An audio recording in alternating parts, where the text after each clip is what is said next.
Doctor رسول بخش صاحب،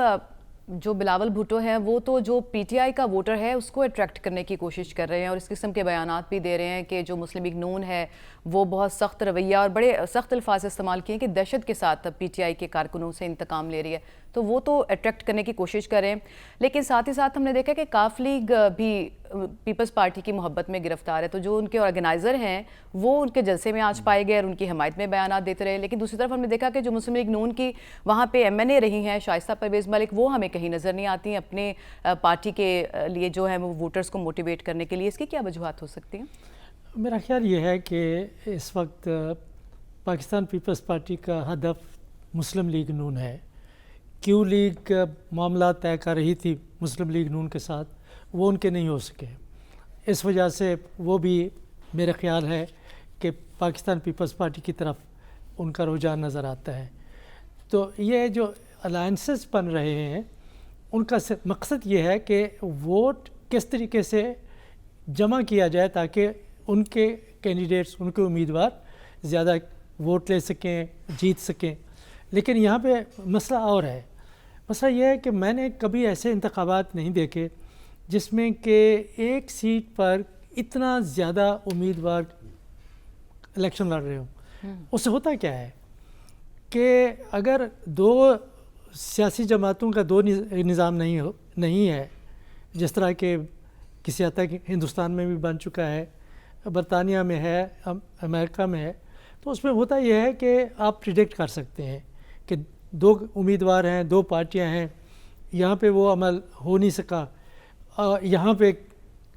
سیاسی جماعتیں بھی ہیں اور پھر ساتھ آزاد امیدوار بھی ہیں، تو 6-7 اگر کینڈیڈیٹس ایوریج ایک کانسٹیٹوئنسی میں ہوں، ایک حلقے میں، تو پھر یہ الیکشن کا رزلٹ جو ہے وہ کافی انپریڈکٹیبل ہو جاتا ہے کہ ووٹ فریگمنٹ ہو جاتا ہے۔ اس فریگمنٹیشن کو بچانے کے لیے یہ بلاول زرداری بھٹو صاحب بھی کوشش کر رہے ہیں، کیو لیگ والے بھی کوشش کر رہے ہیں، مسلم لیگ نون والے بھی کوشش کر رہے ہیں۔ یہاں پہ اور بھی عوامل ہیں، وہ دوسرے عوامل ہیں ذات پات کے، برادری کے، اور خصوص طور پہ وہ کینڈیڈیٹس جو اپنے آپ کو اسٹیبلش کرانا چاہتے ہیں کہ آئندہ کے انتخابات کے لیے اپنی پوزیشن مضبوط کر سکیں کہ ان کا ایک ووٹنگ بینک ہے، ووٹ بینک ہے، اور 5,000 ہے، 6,000 ہے، 7,000 ہے، تو آئندہ کی بارگیننگ کے لیے بھی لوگ اس طرح سے اپنے آپ کو ٹیسٹ کرتے ہیں انتخابات میں۔ تو زیادہ امیدواروں کا ہونا ملک میں انتخابات کی پریڈکٹیبلٹی کے لیے میں سمجھتا ہوں کہ یہ کہ درست نہیں ہے۔ ہم پریڈکٹ نہیں کر سکتے کہ کس طرح کا رخ ہوگا، کیونکہ زیادہ امیدوار ہیں، فریگمنٹیشن ہوگی، بڑی جماعتیں سامنے ہیں۔ اب کچھ جو مسلم لیگ نون کے ایک حلقے کی آپ نے بات کی کہ وہ سامنے نظر نہیں آ رہے، لگتا یہی ہے کہ مسلم لیگ نون کے اندر بھی کافی ابھی تک سیاسی تناؤ ہے، کشمکش ہے، اور کسی حد تک تو انہوں نے قابو پا لیا ہے، لیکن مہتاب صاحب کا ہم نے دیکھا ہزارہ ڈویژن سے عباسی صاحب کا، اور اسی طرح سے اور کئی حلقے ہیں جہاں پہ ایسا لگتا ہے کہ مسلم لیگ نون لوگوں کو یہ اعتماد میں نہیں لے سکی یا اپنا سرسوغ ان کے اوپر قائم نہیں کر سکی، تو اس لیے ہم دیکھتے ہیں کہ لوگ مختلف طرح سے اپنی الیکشن لڑ رہے ہیں اور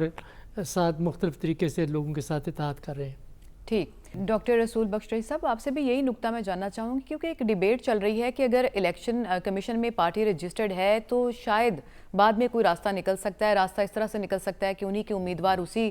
پھر under the umbrella of P T I اکٹھے ہو سکتے ہیں، ان کو پارلیمان تک اپنی وہی پوزیشن بحال کرنے میں مدد مل سکتی ہے، اور ہو سکتا ہے کہ جو مخصوص نشستیں ہیں یا جو سینٹ میں ان کا حصہ ہے وہ بھی مل جائے۔ کیا آپ کو ایسی کوئی پاسبلٹی نظر آتی ہے کوئی؟ اس وقت تو کوئی ایسے روشن امکانات پاکستان تحریک انصاف کے لیے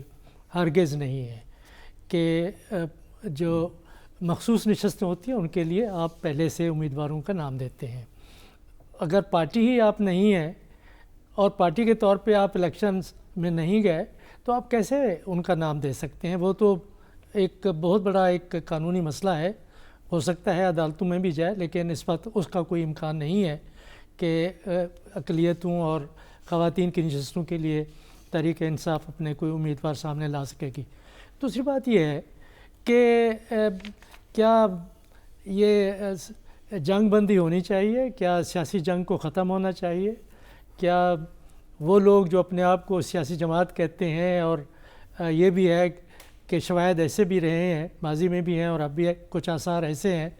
کہ ایک مقبول ترین سیاسی جماعت ہے، رہی ہے ماضی میں، کیا اسے بات چیت کرنی چاہیے یا نہیں کرنی چاہیے؟ ہم سمجھتے ہیں، میرا اپنا نقطہ نظر یہ ہے کہ پاکستان میں جمہوریت کو اور پاکستان میں سیاست کو اور ساتھ ہی سماجی انصاف اور استحکام کے لیے ضروری ہے کہ سب سیاسی جماعتوں کو ساتھ لے کے چلنا چاہیے، کہ ایک مسلط نہیں کرنے چاہیے، دوسرا یہ ہے کہ کوئی فیوریٹ نہیں ہونا چاہیے، اور میدان سے ایک زبردستی نکال کے اگر آپ کسی ایک سیاسی جماعت کو باہر نکال پھینکتے ہیں تو اس سے اگر آپ کی توقع یہ ہے کہ ملک کے اندر سیاسی استحکام پیدا ہوگا یا اس طرح معاشرے میں پیدا نہیں ہوگا، تو میرا خیال یہ ہے کہ وہ ایک خام خیالی ہے۔ بات چیت اب بھی غالباً ہو رہی ہے، بات چیت انتخابات کے بعد بھی ہوگی، لیکن اس وقت جو امکانات ہیں وہ بالکل مخدوش نظر آتے ہیں۔ ڈاکٹر صاحب، اس باریک نقطے کو لے جا کے دوبارہ عدالتوں میں جا سکتی ہے پی ٹی آئی؟ عدالتوں میں سیٹل ہو سکتا ہے یہ معاملہ؟ کیونکہ الیکشن کمیشن کو بھی جب اپروچ کیا جا رہا ہے، کیونکہ ڈیبیٹ تک چل رہی ہے، تو وہ یہ کہہ رہے ہیں کہ یہ تشریح طلب معاملہ ہے، کہ اب ڈی لسٹ نہیں ہوئی ہے تو شاید اس کے پاس ایک راستہ ہو۔ دیکھیں، جو فیصلے عدالت عظمیٰ کے حال ہی میں آئے ہیں اور ایسے قوانین بنے ہیں جن کا اطلاق پچھلے 10 سال، 5 سال، 9 سال تک بھی ہو سکتا ہے، تو کوئی گنجائش عدالتی طور پر بھی نکل آ سکتی ہے، لیکن معاملہ کچھ مختلف ہے کہ کیا ادارے ہمارے اس طریقے سے فعال ہیں جس طرح سے ان کو ہونا چاہیے، یا جس انصاف کی توقع ہم رکھتے ہیں یا سیاسی جماعتیں رکھتی ہیں، کیا ان کو ان کے مطابق وہ مل رہا ہے یا نہیں؟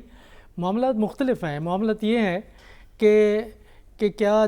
جو پاور کے مراکز ہیں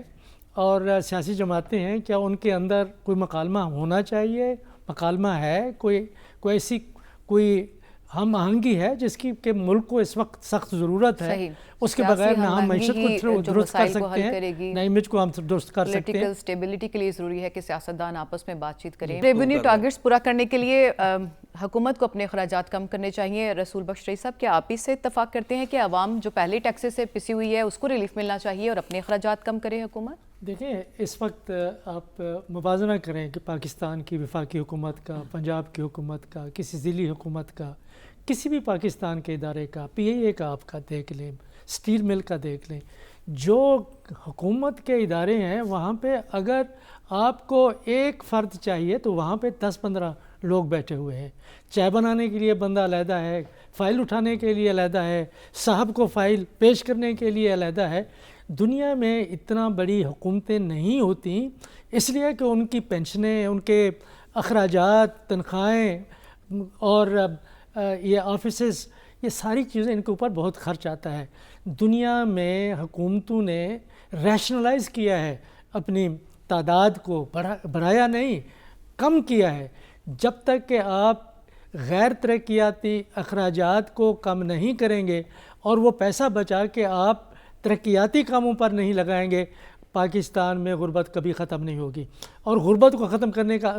جو سب سے بڑا جو طریقہ ہوتا ہے وہ یہ ہے کہ آپ صحت اور تعلیم کے اوپر توجہ دیں، ایسی تعلیم کے اوپر توجہ دیں جس سے کہ لوگوں کو مارکیٹ میں جاب مل سکے، انڈسٹری پرائیویٹ ہو۔